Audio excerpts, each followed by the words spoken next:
सो हम लोग अपने एसी वाले कंसोल पे आ गए। सबसे पहले तो बेसिकली दोस्तों देखिए, लोगों को लगता है कि उनकी एसी का जो डीजल वगैरह या पेट्रोल सीएनजी ज्यादा पी रही है, तो रीजन उसका होता है ये fan. Hey guys, welcome back to my channel thrust on wheels. दोस्तों आज हम लोग एक बहुत कॉमन प्रॉब्लम के बारे में बात करने वाले हैं, जिससे आप लोग अवेयर हो गए। बेसिकली कार में आप लोग बैठते हो तो सबसे मेन चीज आप लोगों को क्या लगती है? पसीना देख के समझ में आ रहा होगा ना, एसी। सो आज की डेट में बहुत लोगों को ये चीज होती है कि उनकी कार का एसी कूलिंग नहीं कर रहा है। वो टेक्नीशियन को दिखा लेते हैं और बहुत ज्यादा मतलब कंपनी में पैसा खर्च कर देते हैं। एक मेरा दोस्त था, उसका एसी का पूरा मतलब बेसिकली पूरा सिस्टम चेंज हुआ था, कंडेंसर से लेके कंप्रेसर, अंदर का कूलिंग कॉइल, सारी चीजें उसकी चेंज हो गई थी। फिर भी उसकी गाड़ी कूलिंग नहीं कर रही थी। बेसिकली बताऊं किस वजह से, तो वो चीज उनकी केवल मतलब लैक ऑफ नॉलेज की वजह से होता है। ठीक है, क्योंकि मैं अभी कुछ दिन पहले अपने दोस्त की कार ड्राइव कर रहा था। सो उसमें एक इशू पाया कि भाई उसका एसी कूलिंग नहीं कर रहा है। सो छोटी सी प्रॉब्लम थी, मैंने तो नोटिस कर ली, लेकिन भाई वो नोटिस नहीं कर पा रहा। उसका ये इशू था भाई, कितना भी कुछ भी करा लो, गैस चेंज करा ली, सब चीज करा ली। और मेन बात मैं इस बारे में बता रहा हूं कि टेक्नीशियन भी आज की डेट में इतने मतलब पैसा कमाने के लिए सारी चीजें चेंज कर देते हैं, लेकिन छोटी सी आप लोगों को वो नहीं दिखा पाते कि भाई इस वजह से आपकी कार का एसी कूल नहीं कर रहा है। सो ये टेक्नीशियन का कहीं ना कहीं फॉल्ट है, कहीं ना कहीं ओनर का भी फॉल्ट है, क्योंकि अगर आपको अपनी कार मेंटेन करनी है तो आपको खुद भी थोड़ी बहुत नॉलेज होनी चाहिए उस चीज की। तो मैं बताने वाला हूं कि बेसिकली क्या चीज होती है वो।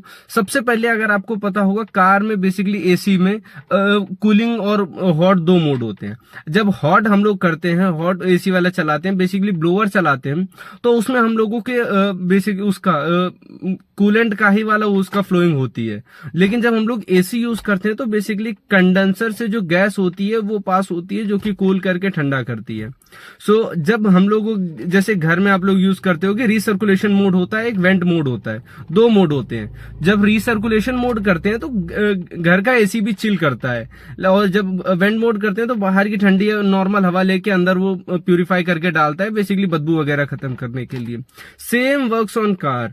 बेसिकली जब आपकी ठंडी हवा वापस कंडेंसर से घूमेगी, वापस ब्लोअर से घूमेगी, तो वो ठंडी होगी। लेकिन जब वही चीज हवा बाहर से वेंट से हवा लेके अंदर आएगा तो वो ठंडी नहीं होगी। सो वही चीज है, बहुत छोटा सा हैक है, लेकिन भाई बहुत लोगों को पता नहीं होता। तो मेरे को लगा इस चीज पे वीडियो बना देनी चाहिए, क्योंकि भाई ये चीज पता होनी चाहिए। और मैं आपको इस वीडियो के माध्यम से और भी मिथ्स वगैरह क्लियर करने वाला हूं, तो एंड तक जरूर बने रहिएगा। सो हम लोग अपने एसी वाले कंसोल पे आ गए। सबसे पहले तो बेसिकली दोस्तों देखिए, लोगों को लगता है कि उनकी एसी का जो डीजल वगैरह या पेट्रोल सीएनजी ज्यादा पी रही है, तो रीजन उसका होता है ये फैन बढ़ा लिया 4 पे, और उसका मतलब ज्यादा मतलब तेल वगैरह पीने लगी। लेकिन ऐसा नहीं है, कूलिंग से हम लोगों का मतलब होता है ये जितना यहाँ पे होगा उतना ज्यादा कम तेल पिएगी, इतना होगा तो ज्यादा पिएगी, यहाँ पे होगा तो ज्यादा पिएगी। बेसिकली इससे हम लोगों का मतलब होता है कूलिंग के लेवल से। बेसिकली क्या डिग्री टेम्परेचर अपनी गाड़ी का कंडेंसर या आपका कंप्रेसर फेंक रहा है, ये आपका केवल फैन है। फैन की स्पीड होती है, जैसे रेगुलेटर होता है ना घर पे पंखे वगैरह का, तो वही चीज है, केवल हवा फेंकता है, उससे ज्यादा कोई काम नहीं करता। और ये आपका लेवल सेट करता है कि हवा आपकी कहाँ पे आनी, शीशे पे आनी है, पैर पे आनी है, फेस पे आनी है। सो मेन चीज जिस बारे में हम लोग बात कर रहे थे वो होता है आपका ये। बेसिकली ये जो आपका यू टर्न टाइप का दिखा हुआ है ना, मैं एक बार आपको जूम करके दिखा देता हूं। ये यू टर्न आपका दिखा हुआ है ना, ये यू टर्न है आपका रिसर्कुलेशन मोड। दोस्तों रिसर्कुलेशन मोड जब वर्क करता है तो गाड़ी आपकी चिल करती है, लेकिन जब ये चीज बाहर के ब्लोअर से हवा लेके अंदर फेंकता है तो गाड़ी आपकी बेसिकली हल्का आपको ठंडक फील होगी, उससे ज्यादा आपको कुछ भी नहीं फील होगा। सो मेरा देखिए रिसर्कुलेशन मोड पे लगा है, एक पॉइंट में ही बेसिकली एक पे इतने में सेट करके रखता हूं, उसके बाद भी गाड़ी इतनी ज्यादा चिल करती है ना, मैं क्या ही बताऊं। तो बेसिकली ये छोटी सी टिप मेरे को देनी थी, और ये चीज मेरे को पता चली, मैं दोस्त के साथ अपने जा रहा था। सो उसको थोड़ा सा इशू समझ में आया, सो मेरे को लगा वो चीज मेरे को एक बार क्लियर कर देनी चाहिए। सो मैंने वो चीज एक बार आपको क्लियर करके बता रहा हूँ।